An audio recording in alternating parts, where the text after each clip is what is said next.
What's the highest scoring football game you've ever seen in person? You are Locked On Trojans, your daily podcast on the USC Trojans, part of the Locked On Podcast Network, your team every day.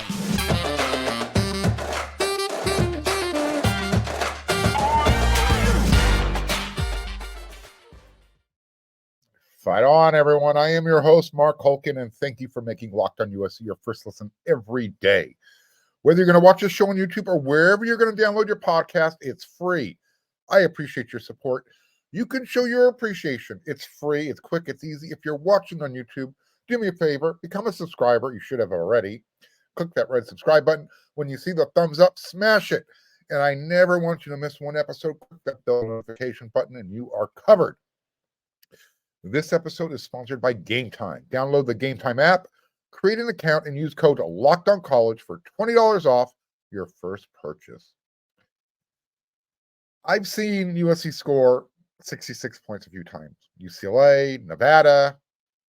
I watched USC drop 70 points on Arkansas. But neither of those games had a combined 99 points. So if you thought USC's 50-49 victory was exciting, what should we anticipate for homecoming this Saturday when the number 5 ranked Washington Huskies come to town, right? We know both teams can put up points when they're playing up to the best of their abilities. And I know Washington has been struggling recently. So has USC. However, between those two teams, one's still undefeated, and they have a really good win on their resume. They beat Oregon. Since that game, though, they've had a couple of clunkers in there. You know, they had no touchdowns against Arizona State, but they got the win. Stanford, they kind of played with Washington last week. The Huskies eventually pulled it out 42-33. Washington scores, on average, 40 points per game this season. They're allowing 20 points per game. USC's offense is the number 1 scoring offense in the country, again, based on this last game. They're at 45 points per game, but they're in the triple digits. They're in the triple digits defensive club as far as their ranking. They're giving up 32 points per game. That number seems to be going up as the season goes on. So the longer it goes, the better we get. I guess, sort of, right? Right now, the Huskies are 4.5-point favorites on USC's home turf. Here's how I would say, if you're betting, take the over. According to FanDuel Sportsbook, yep, sponsor of ours, the over-under for this game right now, it's set at 71.5 points. Take the over. Now, I also want you to raise your hand if you think either defense is going to prevent the other's offense from scoring at least 35 points. You're seeing why I'm saying take the over? Because if both teams score 35 points per, or if they just reach their scoring average, they're going to hit that 71.5 and go beyond. Right now, the Trojans defense, they allowed, their most recent game against Cal, they allowed 527 yards of total offense. And that was with a quarterback who had no name before this game and who was not a Heisman contender. Michael Penix Jr., Washington's quarterback, he ended his last game against Stanford. He completed 21 of 38 passes, 389 yards, 4 touchdowns, and 1 interception. Okay. I'm not going to lie. The thought of Michael Penix and his wide receivers going up against Alex Grinch's scheme and USC's cornerbacks, that scares the bejesus out of me. By the way, does anyone actually know what the bejesus is? Let me know, please, in the comment section. I did a Google search. There's a lot of different things. Comparing the quarterbacks, though, you have the Heisman wannabe, Michael Penix Jr. He leads the country right now, throwing for he's averaging 368 yards per game, and that's 10 yards per completion. The actual Heisman winner last year, He's the number 10 thrower in the country as far as yards per game goes. 294 yards, just under 300. And he's getting 9.6 yards per completion. So comparatively speaking, 10 yards, 9.6, they're about the same. Their completion percentage is almost identical as well. Michael Penix is at 68.8%, Caleb Williams 68.2%, whatever. Now, there's a couple of things actually working in USC's favor. One thing is USC's advantage is Michael Penix. He has a tendency, or he's more of a risk taker. He'll throw the interception. He has 24 touchdowns this season and six interceptions throwing the ball. Caleb Williams, 25-4. And we know that 3 of those interceptions came in his one bad game of his career against Notre Dame. Those are his words, not mine.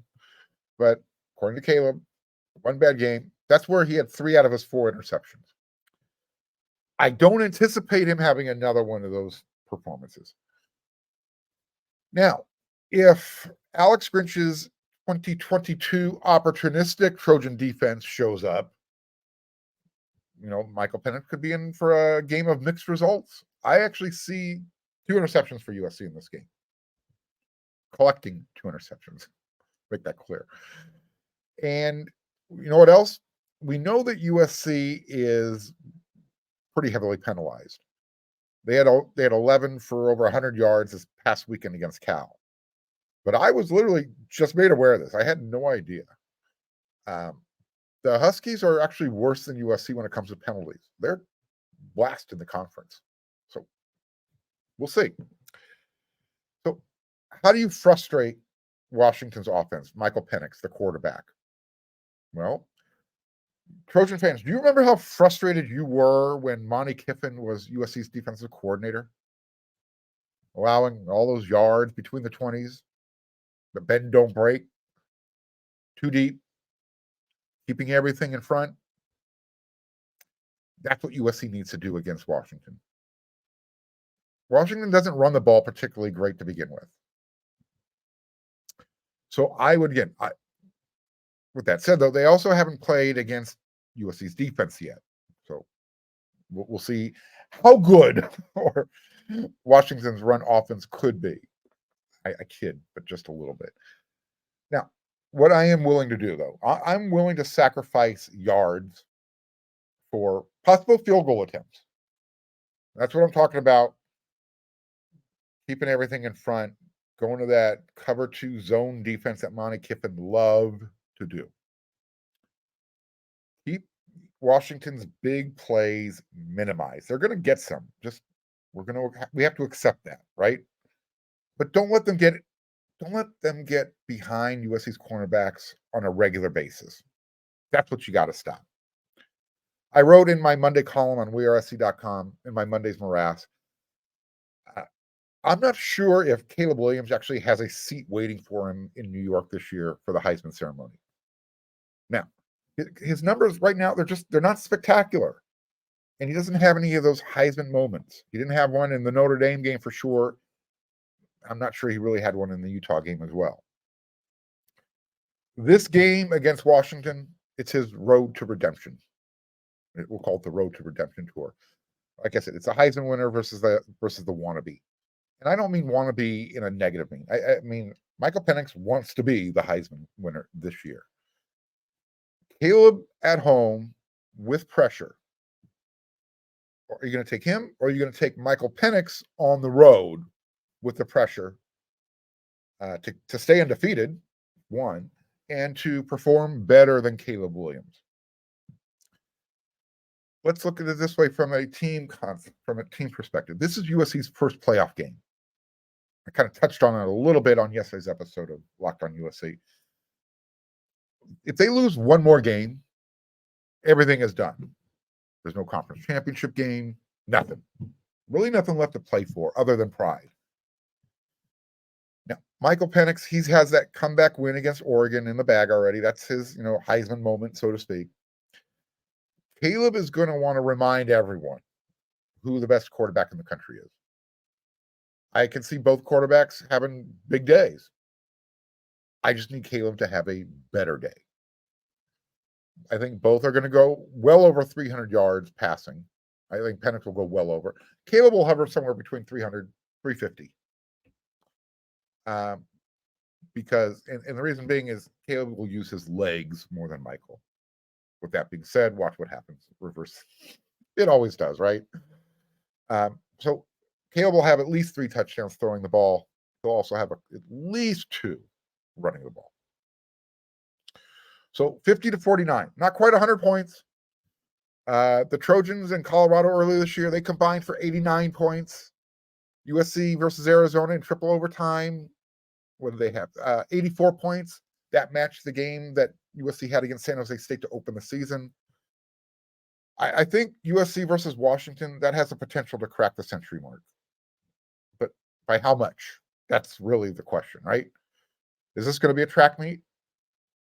It has the potential. So I'm going to have a final score prediction later this week on Locked On USC, so you're going to have to stay tuned for another episode. You also have to stay tuned for the next segment because first we got to do this.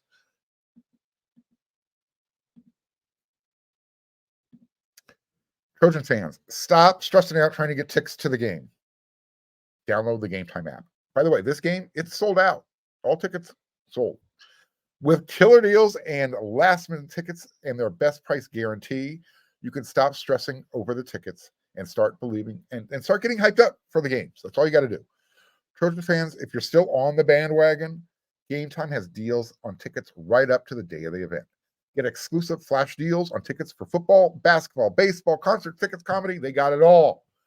The Game Time guarantee means you'll always get the best price. And if you find tickets in the same section and row for less, Game Time will credit you 100%, 110% of the difference. It's the fastest growing ticket app in the country for a reason. Get images of your seat before you buy, and you're going to know exactly what you're going to get when you arrive. So you can actually buy your tickets in a matter of seconds. 2 taps and you are done. They'll send the tickets directly to your phone. You don't got to dig through the email. They're easy to find. Snag the tickets without the stress with Game Time. Download the Game Time app, create an account, and use code LOCKEDONCollege for $20 off your first purchase. Terms and conditions are going to apply. Again, create an account and redeem code LOCKEDONCollege for $20 off. Download the Game Time app today. Last minute tickets, lowest price, guaranteed.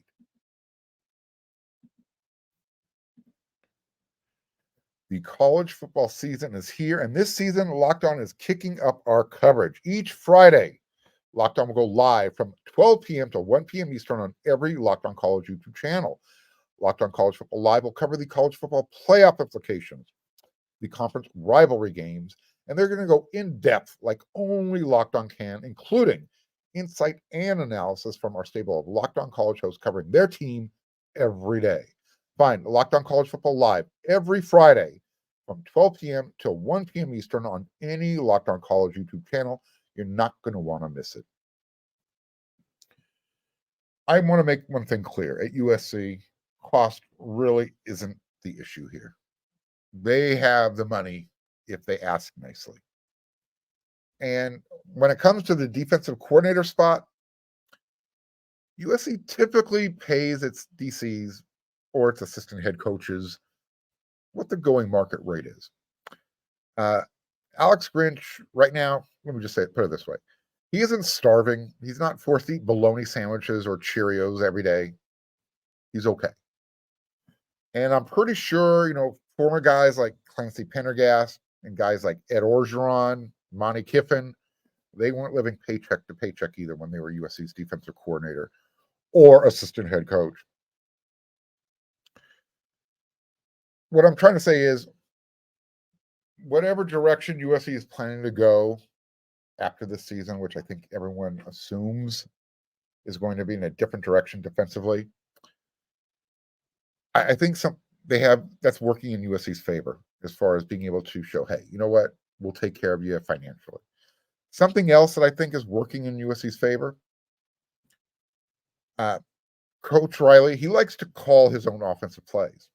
So the offensive coordinator spot is really not the offensive line coach's duties, even though he gets that finger quote that title next to his name, offensive line coach is well compensated.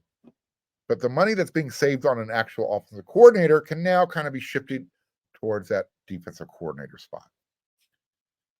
So there's kind of, I guess you could say there's extra money if you want to look at it that way.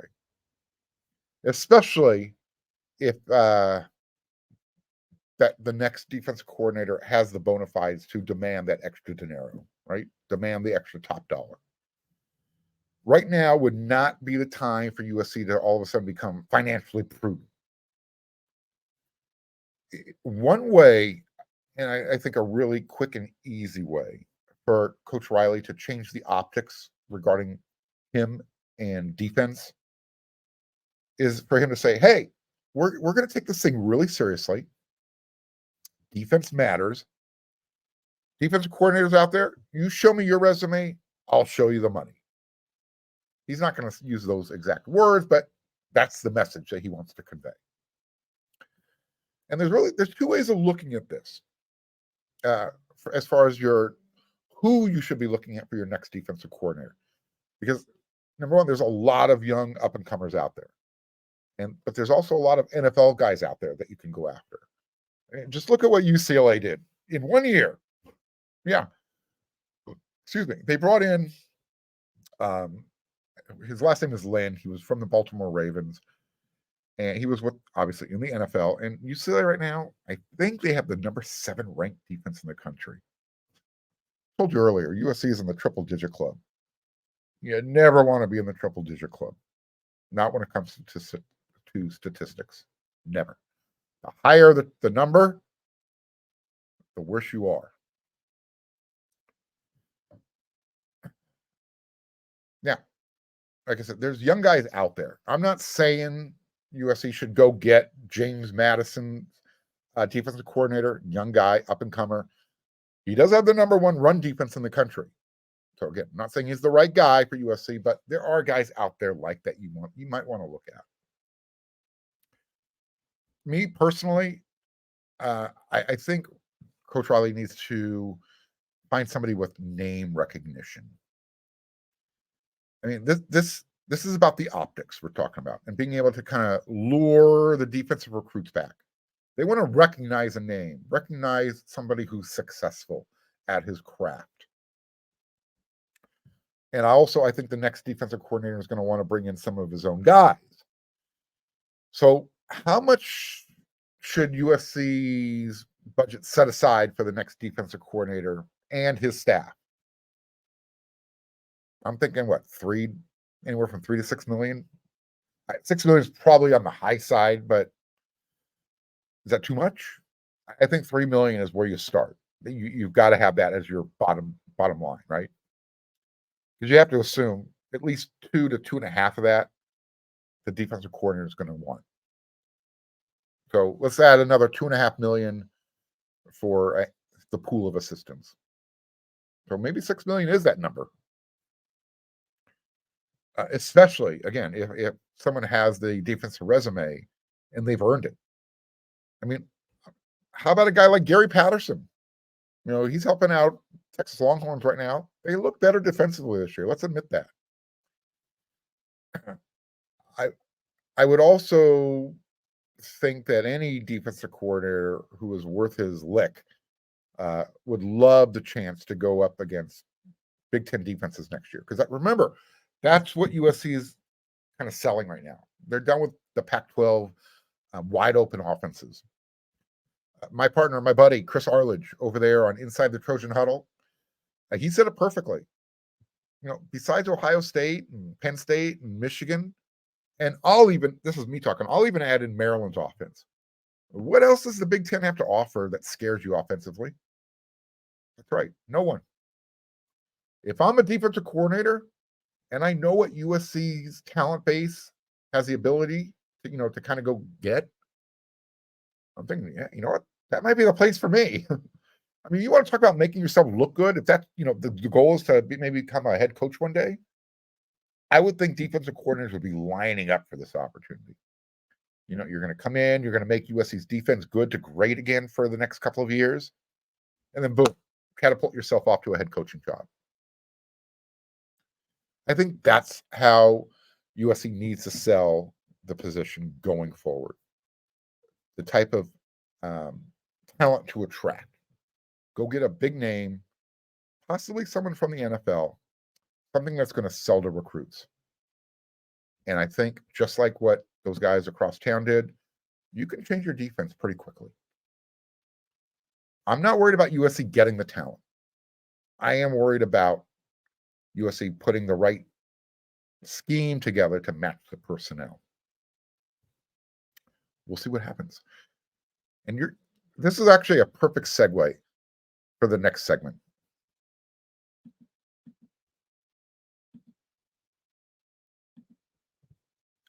Score early this NFL season with FanDuel, America's #1 sportsbook. Right now, new customers, you're going to get $150 in bonus bets with any winning $5 money line bet.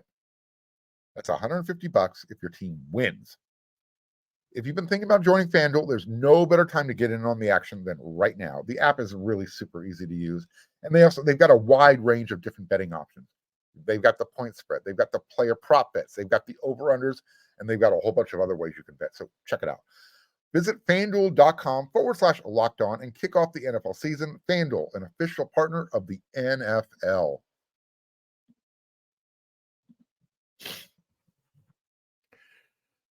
Remember how I called Utah's offense Iowa bad and it was because of all of their injuries? Yeah, I know what the pig farmer and Utah's offense did to USC. But again, it was all about, where they were before they played USC's defense. And I also it kind of backs up what I said. I saw what Oregon just did to that same Utah team in Salt Lake City. Well, this is why I said what I said. In a statement released Monday, October 30th, you're watching this episode of Locked On USC. Better be watching it on Halloween Tuesday because you're making your first listen and watch every day. Interim athletic director Beth Gates from Iowa, interim athletic director, put out the statement on Monday, October 30th. I informed Brian Ferentz that our intention is for him to be with us through the bowl game, but this is his last season with the program. Making this known today is in the best interest of the program and its loyal fans. It provides clarity during this pivotal time in the schedule. Who's Brian Ferentz? That's Iowa's offensive coordinator. Iowa's former athletic director, his name was Gary Barta. He restructured Brian Ferentz's contract in February of this year, cutting his salary and requiring the Hawkeyes to average 25 points per game over a 13-game season in order to secure his return in 2024. The so-called drive for 325 stands at 156 points through 8 games. That's Iowa bad, which means Iowa would have to average 33, almost 34 points per game, 33.8 to be exact, over its final 5 games to reach the 25 points per game mandate. The Hawkeyes' 232 yards per game this season ranks last in the football bowl subdivision by far, and their scoring average of 19.5 points per game is 120th. Backs up my point. The higher the number in statistics, the worse you are. Iowa averages 244 yards per game and 18.4 per game since the start of the 2022 season. This is the interim athletic director's full statement.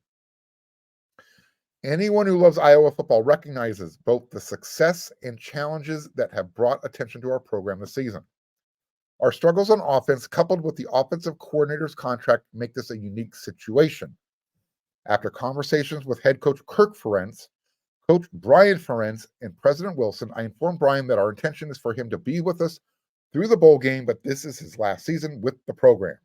Making this known today is in the best interest of the program, its loyal fans, yada, yada, yada. It is not my practice to be invoked in assistant coaching decisions, and certainly not to make public such a change during a season. Our priority is to put all our student athletes in the best position to have both short-term and long-term success on and off the field. Our football team has a group of outstanding young men and talented athletes who right now record 6-2 have a lot to play for. As a former athlete, I know every opportunity to put on the jersey is a cherished one. As Hawkeyes, let's continue to support all of our coaches, staff, and student athletes in their pursuit of a Big Ten championship and bowl game victory, end quote. So, how should USC handle their Alex Grinch situation? That's why I read that whole thing. I thought that was really unique. The interim athletic director, first of all, I'm not in favor of Jen Cohen and Lincoln Riley restructuring Alex Grinch's contract with stipulations like I read above. Let's just get that out of there. Push that off the table. That's not on the table. Someone asked if Alex Grinch should kind of just bow out gracefully. My answer is no, absolutely not. It's not his job to fire himself. Whose responsibility is it?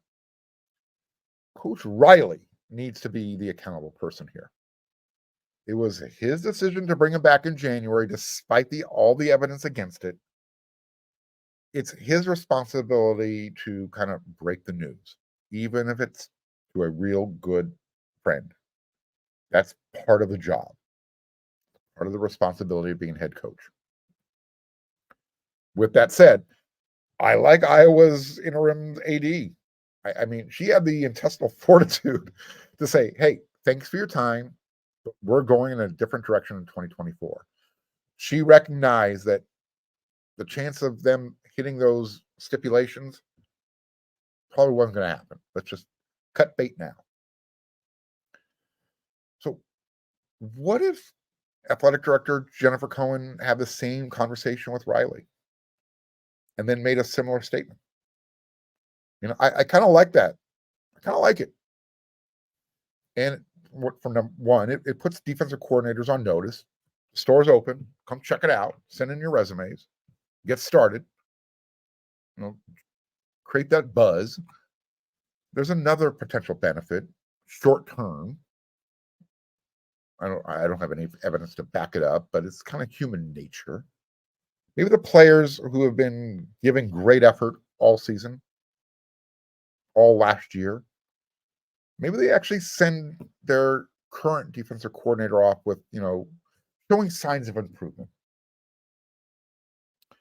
I don't think 3 solid games now is going to save his job. 3 shutouts, maybe. But how much money are you willing to bet on that happening? So, yeah, maybe $20, right? The point being, once it's out there, and I think everybody can kind of take a deep breath and just relax, not feel the weight of everything.